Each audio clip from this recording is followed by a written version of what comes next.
Estamos de volta com o Movimento Urbano, hoje recebendo o arquiteto Odilo Almeida e o secretário executivo de Cultura de Fortaleza, Márcio Caetano. Nosso assunto é o projeto que pode regulamentar o Benfica como um polo cultural. Bom, antes de continuar o nosso papo, a gente vai falar sobre quem mora no Benfica, como eu falei agora há pouco. Pessoas que não abandonam o bairro por nenhum outro. E um deles pode-se dizer ilustre, querido demais da nossa gente. Vamos ver quem é?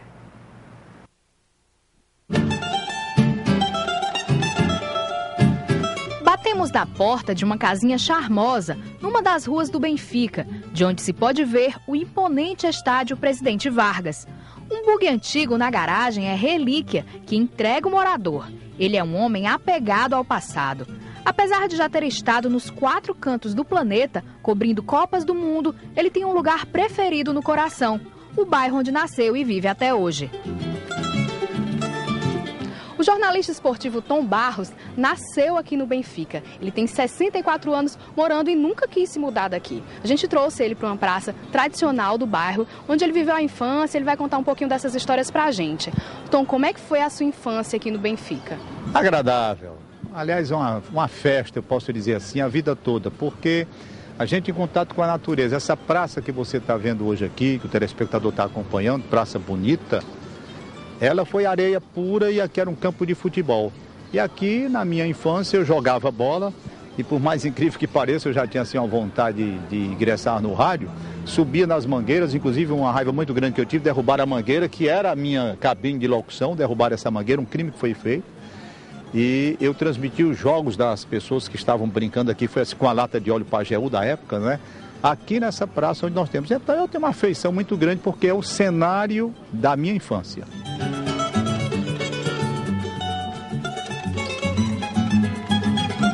E por que você nunca quis se mudar do bairro? Exatamente porque eu entendo essa característica bem residencial.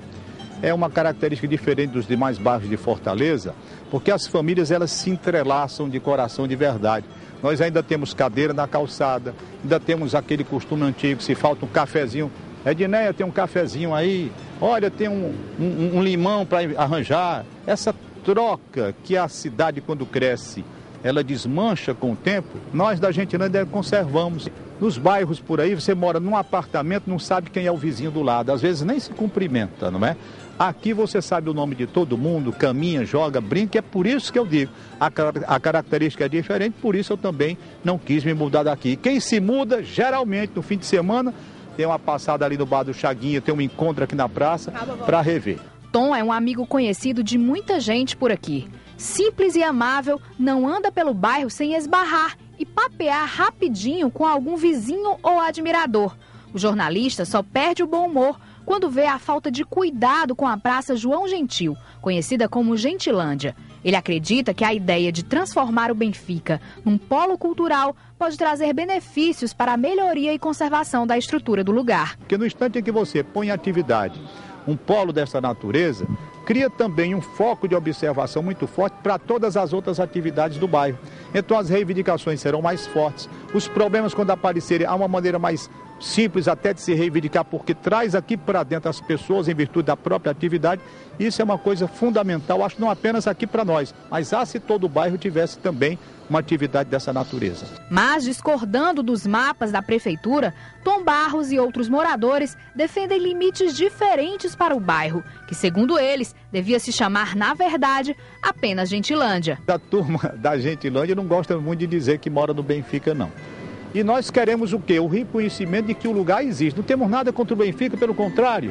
Nós somos filhos do Benfica, originários do Benfica. Como há município, distrito que quer independência, não é? Nós também aqui do bairro queremos só o reconhecimento de que o lugar existe para colocar no mapa.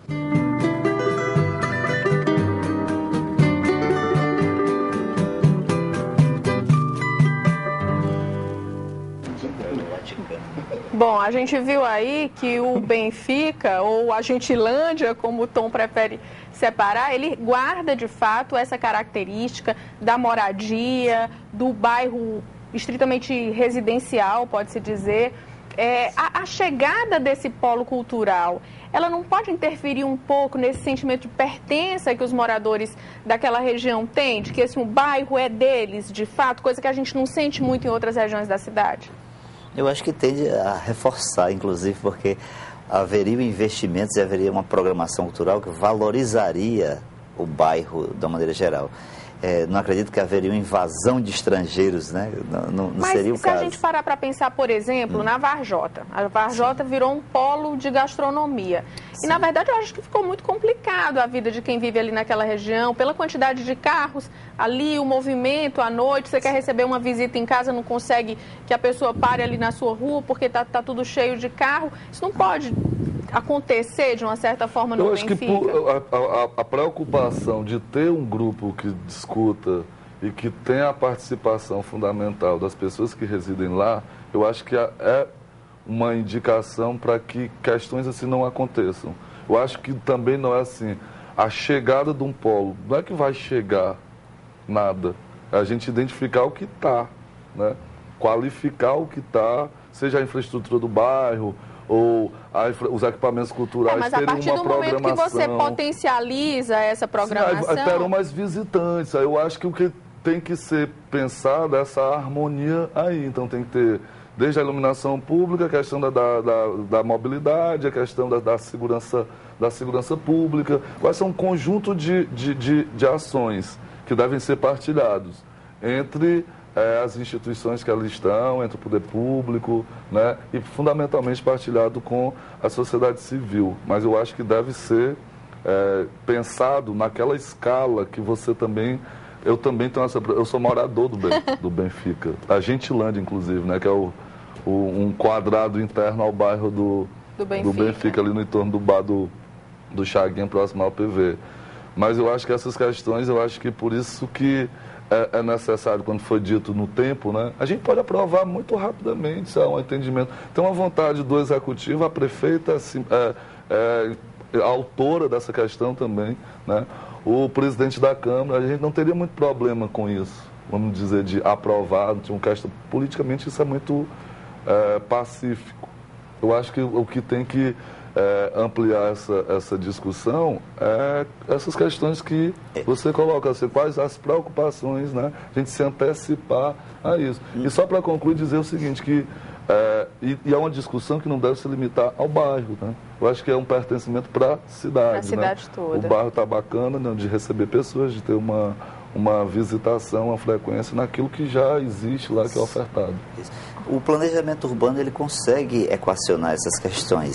Por exemplo, centros históricos importantes de outras cidades, você regula o trânsito com determinadas restrições. Eu vi, inclusive, uma fala do reitor de se transformar algumas vias em exclusivas para pedestres. Acho que deve ser privilegiado isso. Espaços para pedestres, bicicleta.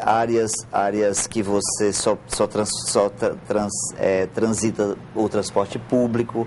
Você vê isso nas outras cidades, né? Eu visitei, por exemplo, Santiago de Compostela, tem uma área da cidade que só entra táxi e transporte coletivo. E as pessoas estacionam um pouquinho antes e seguem a pé para fazer. Gente, essa ideia do Tom de separar a Gentilândia do Benfica é viável dentro desse projeto? Eu sou um morador lá do bairro, isso é uma discussão muito, vamos dizer, interna aos residentes daquela área. Eu moro lá há pouco, uns 4 anos. Sempre escutei essa conversa de que eu acho, pelo que eu lembro, a delimitação é Avenida da Universidade, Canal ali, aí fecha ali na do PV, é um quadrado bem menor, né? Que eu estava comentando aqui com o Odilo, que concretizado, como o Tom disse aí, né? Como os municípios que, né, se tornam, conseguem a emancipação, seria um enclave. Um enclave, porque o entorno continuaria sendo o Benfica, tá entendendo? Ele é um pedaço, é o centro do bairro. É uma discussão que deve ser considerada porque o processo vai ser participativo, né? Deverá considerada. Agora, o mais importante realmente, digamos assim, é essa política de preservação desses valores e fortalecimento desses valores. Porque senão o progresso, com a sua ânsia, com o seu nível cada vez mais acelerado de transformações, pode chegar e atropelar essas questões, né? Eu acho que pensar essa região da cidade, como pensar outras regiões das cidades. E, por que não dizer, pensar a cidade como um todo e pensar suas partes desempenhando funções importantes dentro de um conjunto, né? Tudo isso é bem-vindo do ponto de vista do planejamento urbano, é necessário, é adequado, porque senão o processo de descaracterização e de transformação ele vai atropelando tudo. Para a gente dar um exemplo, existem regiões no centro das cidades brasileiras, regiões do centro de São Paulo, que já passou pela 5ª reconstrução no mesmo século, né? No século XX... Não há como haver identidade, havia né? uma casa, derrubou, fez outra casa, derrubou, fez um prédio pequeno, depois derrubou, fez um prédio grande, depois derrubou, fez um arranha-céu, né? Então, essa aceleração continuada, a gente entende que ela é prejudicial para uma série de valores ligados à história, ligados à cultura, ligados à identidade.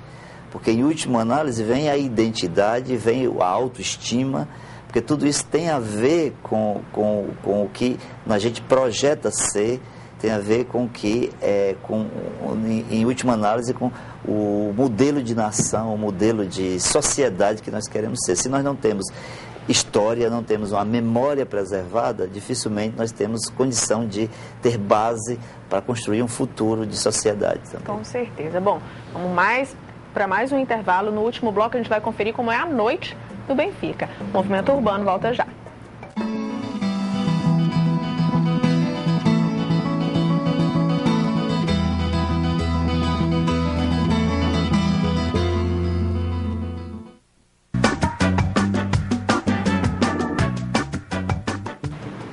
Estamos de volta com o Movimento Urbano. Hoje nosso papo é sobre o Benfica, bairro que pode se tornar oficialmente um polo cultural de Fortaleza. O Benfica, desde muito tempo, é um bairro boêmio por essência. Um espaço para o público jovem, universitários, casais GLS e até para os mais antigos que apreciam a cerveja gelada e as conversas de bar.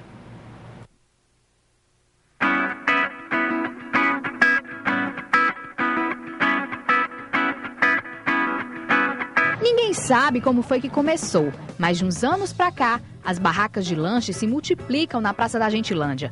Tudo muito gostoso e variado. No início da noite, na hora que ataca aquela fome de fim de expediente ou de aula, todo mundo corre pra cá. Estou aqui sempre nesse mesmo horário, até por volta das 6 horas. Esse ambiente familiar, você vê as crianças, você vê famílias e tal. Eu me sinto bem onde tem esse clima, esse ambiente familiar. Depois dessa parada obrigatória, os interessados em esticar o papo vão sentar nos bares do Benfica. Este aqui é frequentado principalmente pelos alunos e professores da Universidade Federal. Quase uma extensão da sala de aula. Nós acabamos aprendendo aqui não uma lição da universidade, mas uma lição da vida mesmo, de confraternização com os amigos. Sim, depois de uma semana dura, difícil, se reunir com os amigos é bem agradável. Eu acho o Benfica um bairro bem jovem, porque sempre tem locais que são frequentados por muitos jovens, porque aqui tem faculdade aqui perto e tem cursos, tem sempre uma galera muito jovem, muito cool, tem muito lugar pra gente ir, barzinho, tem o shopping, tem cinema. Diferente de outros bairros, o Benfica acolheu a diversidade. Os casais curtem baladas GLS em alguns dias da semana. No começo, as expressões homossexuais escandalizaram os moradores. Hoje são mais aceitas. O respeito à diversidade é importante.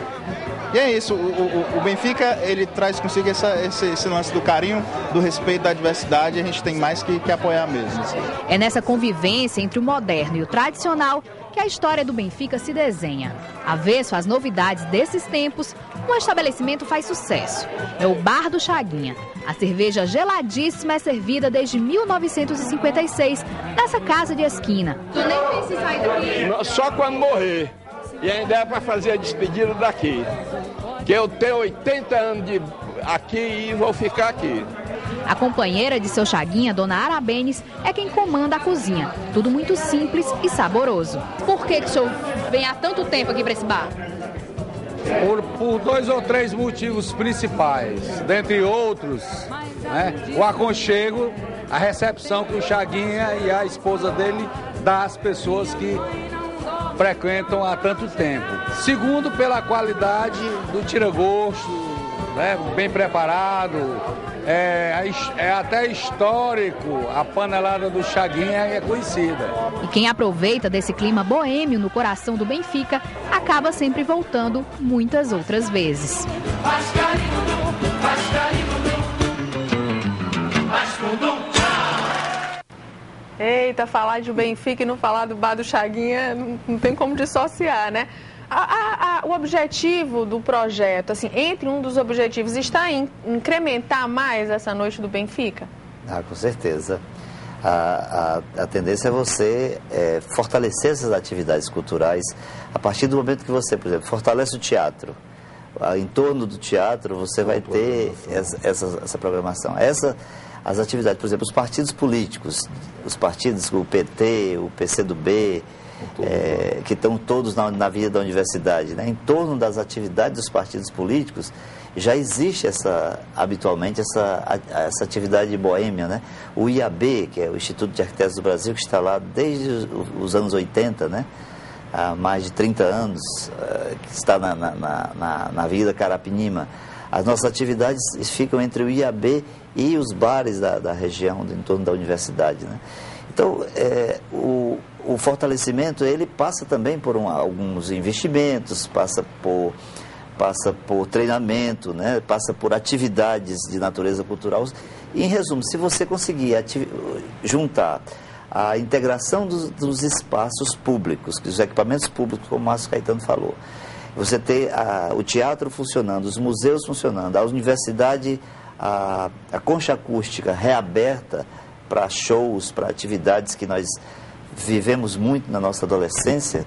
Eu entrei na Escola Técnica Federal em 1979, então a gente estudava na Casa de Cultura, estudava na Escola Técnica, aquilo ali era a nossa vida, morava no bairro do Benfica. Então você abrir esses espaços. Eu sou um defensor de que a gente devia tirar as grades da reitoria. Quando eu conheci a reitoria não tinha grades. Isso é viável, gente?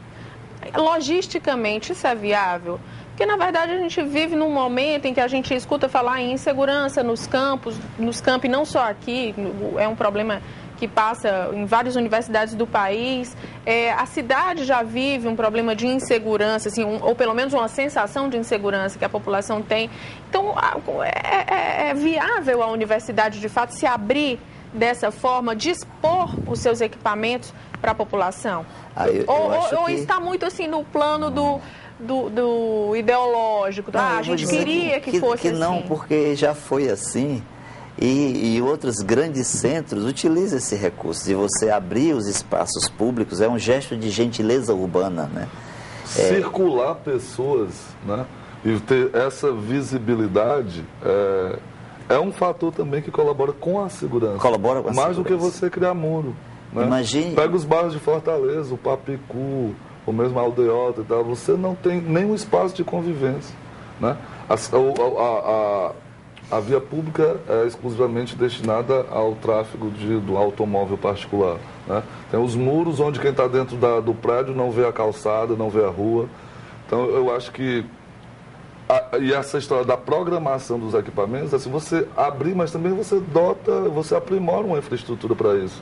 Tem outros mecanismos de você colocar. É claro que se eu for abrir a concha acústica, vamos dizer, a universidade abre, a gente possa, em parceria, estabelecer uma programação de atividades que aconteçam lá, então tem que se pensar em acesso a isso, nessa questão desde trânsito, mas também a questão próprio mesmo de instrumentos de segurança, né? De você ter a participação da segurança pública, né, coligado com isso. Eu acho que... Lugar para estacionar, o transporte público, que ali até que é bem servido, né? Mas a questão do transporte, o acesso para as pessoas irem para lá, é de fato um conjunto de ações. É um conjunto de ações que tem que ser bem elaborado, bem nós vamos ter uma linha de metrô passando ali em frente ao Benfica, né? O IAB vai ficar quase em frente à estação do metrô agora, né? Esses elementos ajudam, com certeza, e todo esse aparato necessário para que haja essa revitalização e essa... Dessa vez esse projeto sai do papel, minha gente? Sai. Deverá sair. Como eu estava te falando, a gente tem outros instrumentos já constituídos, já aprovados, leis regulamentadas, onde a gente já pode fazer essas intervenções em determinados lugares. Já foi aprovado ano passado e esse ano a gente vai colocar isso. Então agora dedinhos cruzados para a gente ver esse polo cultural aí fervendo o mais breve possível. Olha, eu gostaria de agradecer muito a presença de vocês aqui na estreia do Movimento Urbano. Vocês foram muito bem-vindos, serão sempre convidados. O programa está chegando ao fim. Sábado que vem a gente tem um novo encontro. E para terminar, aqui no Movimento Urbano tem música de um cearense, claro. 4 Graus, de Raimundo Fagner e Dedé Evangelista, composição que está no compacto Cavalo Ferro de 1972. Um ótimo final de semana para você.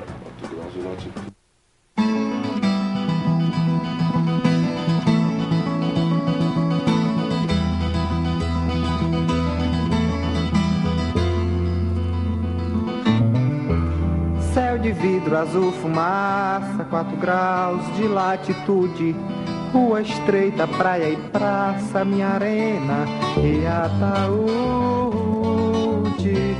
Minha arena e ataúde. Minha arena e ataúde. Não permita, Deus, que eu morra sem sair desse lugar. Sem que um dia eu vá embora pra depois poder voltar. Pra depois poder voltar. Pra depois poder voltar. Pra depois poder voltar. Céu de vidro azul, fumaça, 4 graus de latitude. Rua estreita, praia e praça, minha arena e ataúde. Minha arena e ataúde. Minha arena e ataúde. Não permita, Deus, que eu morra sem sair desse lugar. Sem que um dia eu vá embora pra depois poder voltar. Pra depois poder voltar. Pra depois poder voltar. Pra depois poder voltar. Quero um dia ter saudade desse canto que eu cantei e chorar se der vontade de voltar pra